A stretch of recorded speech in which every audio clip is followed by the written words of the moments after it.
The illegal drug trade is booming in Bismarck and Mandan, and law enforcement says most of us have no idea how out of control the problem has become. Marcy Bollinger begins a three-part series tonight examining why drug use has escalated, where drug deals are taking place, and where all the narcotics are coming from. Marcy. Well, we were given exclusive access to the Metro Narcotics Task Force. It's a co-op between the State Bureau of Criminal Investigations, Morton and Burleigh County Sheriff's Offices, and Bismarck and Mandan Police. 8 officers, some undercover, are responsible for putting drug dealers behind bars and taking drugs off our streets. For their protection, we've masked their faces and voices. Police search warrant, open the door! It's a jarring scene that's becoming more common in our area. Agents with Narcotics Task Force execute 1 to 2 raids every week in the Bismarck-Mandan area. The execution of this single search warrant netted $120,000 of meth, and that's a snowflake in the blizzard. It's 1 bag of meth. This is about 4 pounds. This is the evidence room where all the confiscated drugs are stored. So far this year, the task force has confiscated 28 pounds of meth with a street value of $2.5 million. That's a more than 200% increase over all of 2016. 250 pounds of marijuana has been confiscated, worth $2.25 million, a more than 300% increase from all of last year. We're seeing a huge increase in heroin that we've never seen before. If we were to go back 5-6 years, heroin was almost non-existent. Dramatic increases in hash, LSD, prescription pills, and fentanyl seizures are also being seen. It's what's going unseen, though, that's concerning to the State Bureau of Criminal Investigations and task force members. Just cross Calgary Avenue. You might assume that these sorts of transactions take place in dark alleyways, under the cover of night, away from eyes. But in reality, agents tell us deals usually go down in public view, in places you likely find yourself in often, like parking lots. Wherever there's people and cameras, these people do drug deals that way. They know they're going to be safe. They use the public as their safety mechanism. It's done. All right, guys, take down, take down, take down. This takedown was set up in broad daylight in a busy parking lot north of Bismarck. A wired informant went in to make the deal, and as soon as the cash was exchanged, undercover agents rushed in to make the arrest. Now, the hope is arrests like this one lead to more. Somebody who's using isn't necessarily the top guy. So we have to put a lot of time and effort in working our way kind of up a ladder. At the top of that ladder, the task force often finds out-of-state dealers. These guys come out from a large city, like a Minneapolis to Chicago. You know, you can buy meth at a substantially lower cost. You can buy heroin, and then you can come out here and you can triple and quadruple your money on it. And that's really what they're taking advantage of. The task force says many of those dealers first came to North Dakota during the oil boom. A light was shown on us. They didn't know they could exploit us. Now they know that. So I think that uptick is continuing on now.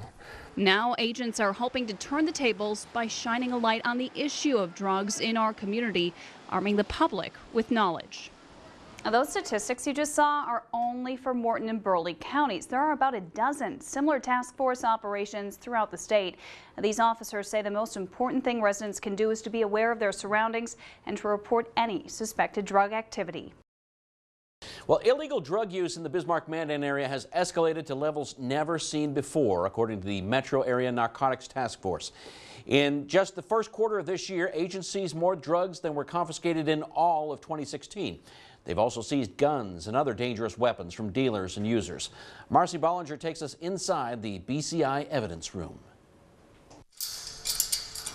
The Bureau of Criminal Investigations evidence room is packed with boxes, bags, and envelopes stuffed with millions and millions of dollars worth of drugs.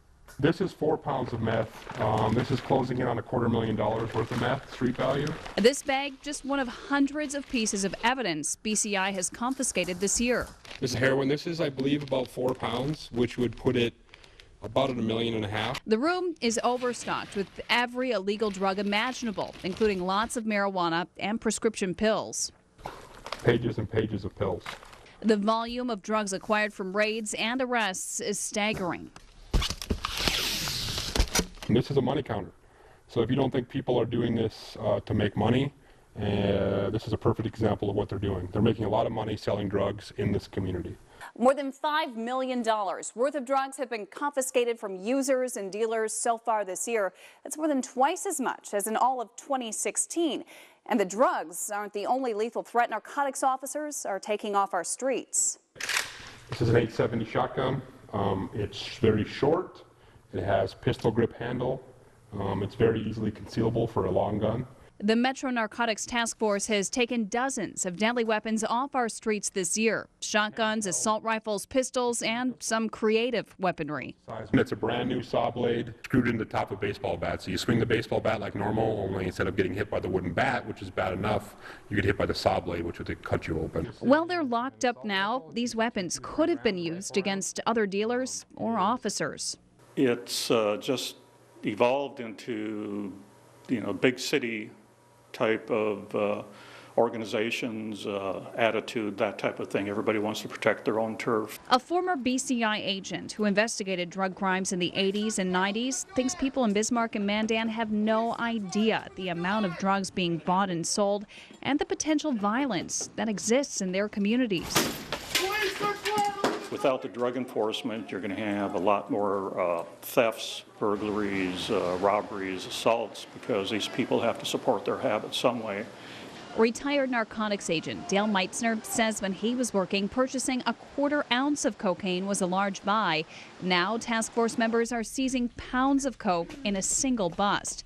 Those drugs end up here as officers continue to carry out raids and buys so that someday this locker isn't crammed full of evidence. Now, all of the items taken as evidence are stored until their cases make their way through the court system. After that, the items are either destroyed, sold at auction, or given away to charity. Being a law enforcement officer comes with an inherent amount of risk. Whether dealing with undercover operations and potentially violent criminals, it significantly ups the ante. Tonight, we take a look at why officers with the multi-agency drug task force take on that risk and who else is putting their lives on the line to help get drugs off our streets. We'll come in from the east. Well, they're executed in just minutes. Raids by the Metro Narcotics Task Force take months of research and weeks of planning. This is from Google Maps, but this picture is fairly accurate as to what it looks like right now. Like a lot of cases that we do, people are armed, they have handguns, they have rifles. Still, officers sometimes have to go in, not fully knowing who it is they're going in for. The biggest, caution is I don't exactly know who's there. That puts us in a lot of danger because we don't know what's on the other side of the door. He's never seen him with guns, but he said that doesn't mean we shouldn't bring ours. You're going in blind. I don't know if he is on the run from a bank robbery, a murder, or if he's just a guy up here selling drugs. The best weapon agents have in these situations is knowledge. That's where informants come in. Low-level drug offenders are recruited, often in exchange for leniency from the court. They make buys with up to $20,000 of cash in their pockets. I was meeting with people, setting up deals and buying drugs. This man worked as an informant for BCI for 2 years. Every deal carried a very scary feeling.